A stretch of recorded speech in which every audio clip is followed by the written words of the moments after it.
ನೋಡಪ್ಪ, ಈಗಾಗಲೇ ವರಿಷ್ಠರ ಗಮನಕ್ಕೆ ಬಂದಿದೆ.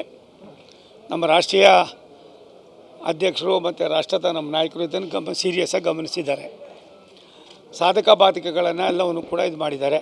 ಸಿ ಟಿ ರವಿ ಅವರೇನೋ ಒಂದು ರಿಪೋರ್ಟ್ ಕೊಟ್ಟಿದ್ದಾರೆ ಇಲ್ಲೋ ನಂಗೆ ಗೊತ್ತಿಲ್ಲ. ಒಂದು ನಮ್ಮ ಭಾರತೀಯ ಜನತಾ ಪಕ್ಷದ ವರಿಷ್ಠರು ಮತ್ತು ಪಕ್ಷ ತುಂಬ ತೀಕ್ಷ್ಣವಾಗಿ ತೆಗೆದುಕೊಂಡಿದೆ. ಅದು ಯಾವ ರೀತಿ ಕ್ರಮ ತಗೊಳ್ಳೋದು ಬಿಡೋದು ಅಲ್ಲೂ ಈಗಾಗಲೇ ಅವರು ಚಿಂತನೆ ಮಾಡಿದ್ದಾರೆ. ಅದೇನು ಮಾಡ್ತಾರೆ ಅನ್ನೋದನ್ನು ನಾವು ಕಾದು ನೋಡಬೇಕಾಗಿದೆ. ಒಂದು ನಾನು ಸಜೆಷನ್ ಇಷ್ಟೇ, ಯಾವುದೇ ಟೌನ್ಶಿಪ್ಗಳಾಗಲಿ ಮತ್ತೊಂದಾಗಲಿ ಮಾಡೋದು ಆ ಭಾಗದ ಜನರಿಗೆ ಅನುಕೂಲಕ್ಕೋಸ್ಕರ. ನಾನು ವಸತಿ ಮಂತ್ರಿಯಾಗಿ 10-12 ವರ್ಷ ಮಂತ್ರಿಯಾಗಿ ಕೆಲಸ ಮಾಡಿದ್ದೀನಿ.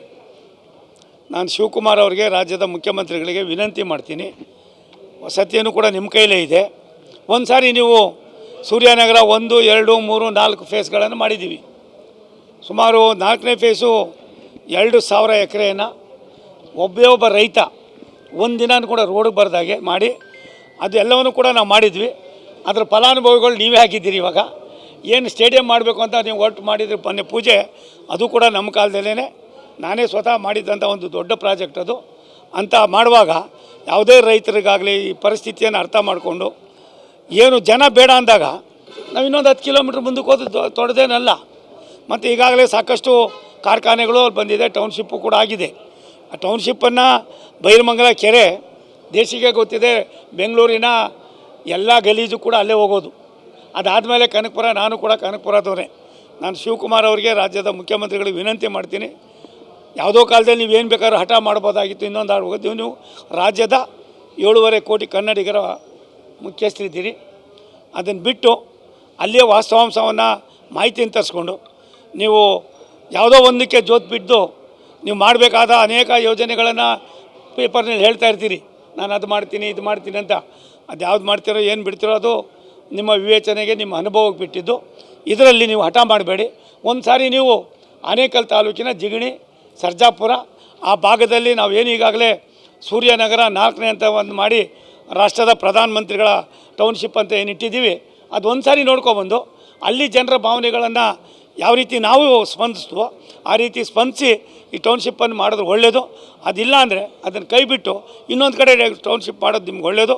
ಯಾವುದೇ ಕಾರಣಕ್ಕೆ ರಾಜ್ಯದ ಮುಖ್ಯಮಂತ್ರಿಯಾಗಿ ನಂದೇ ನಡಿಬೇಕು ಅನ್ನೋದಕ್ಕಿಂತ ಹೆಚ್ಚಾಗಿ ಜನರ ಭಾವನೆಗಳಿಗೆ, ಜನರ ದುಃಖ ದುಮ್ಮಾನಗಳಿಗೆ, ಜನರಲ್ಲಿರ್ತಕ್ಕಂಥ ನಿರೀಕ್ಷೆಗಳಿಗೆ ಯಾವುದೇ ಕಾರಣಕ್ಕೆ ಅನಾನುಕೂಲ ಆಗದಾಗೆ ನಡ್ಕೊಳ್ತಕ್ಕಂಥದ್ದು ನಿಮ್ಮ ಕರ್ತವ್ಯ.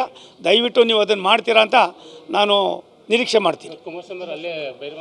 ಕುಮಾರಸ್ವಾಮಿಯವರು ಅವ್ರ ಕೆಲಸವನ್ನು ಅವ್ರು ಮಾಡ್ತಾಯಿದ್ದಾರೆ.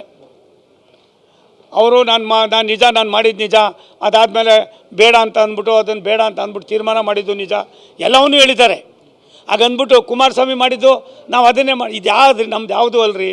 ಪುಣ್ಯಾತ್ಮರು ಈ ರಾಜ್ಯವನ್ನು ದೊಡ್ಡ ದೊಡ್ಡ ಮನುಷ್ಯರುಗಳು ಬಿಟ್ಟೋಗಿದ್ದಾರೆ.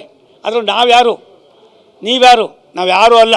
ಅದಕ್ಕೋಸ್ಕರವಾಗಿ ಎಲ್ಲೋ ಒಂದು ಕಡೆ ಇದನ್ನು ನಿಮ್ಮಿಬ್ಬರ ಒಂದು ಅರ್ಚಾಟದಲ್ಲಿ ಸಾಮಾನ್ಯ ಜನರಿಗೆ ಬೇಕಾಗಿರ್ತಕ್ಕಂಥದ್ದನ್ನು ಮಾಡಿ ದಯವಿಟ್ಟು ಈ ಒಂದು ಯೋಜನೆ ಏನು ಮಾಡಬೇಕು ಅಂತ ಇದ್ರಿ. ಟೌನ್ಶಿಪ್ಪು ಬೇಜಾನ್ ಟೌನ್ಶಿಪ್ಗಳನ್ನು ನಮ್ಮ ಕಾಲದಲ್ಲಿ ಮಾಡಿದ್ದೀವಿ.